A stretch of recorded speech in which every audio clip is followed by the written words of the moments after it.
নদীতে থাকতো এক শক্তিশালী বাঙালি জিন। একদিন হঠাৎ করে একটি ভারতের জিন এসে সেই বাঙালি জিনকে বলল, তুই আজ রাতের মধ্যে এখান থেকে সরে যাবি, আগামী কাল থেকে এই নদীতে আমি রাজত্ব করব।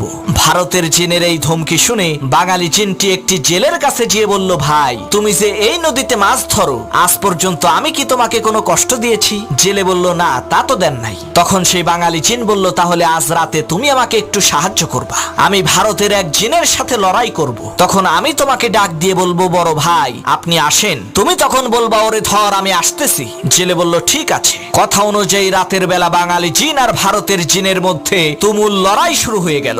এমন সময় বাঙালি জিন বলল, বড় ভাই আপনি আসেন। তখন জেলে বলল, ওরে শক্ত করে চেপে ধর আমি আসতেছি। এই কথা শুনে ভারতের জিন বলল, সর্বনাশ, ছোট ভাইয়ের সাথেই লড়াই করতেই আমার জান বের হয়ে যাচ্ছে, আর বড় ভাই আসলে তো আমার কেল্লা ফতে হয়ে যাবে। ওরে বাপুরে, আমি গেলাম।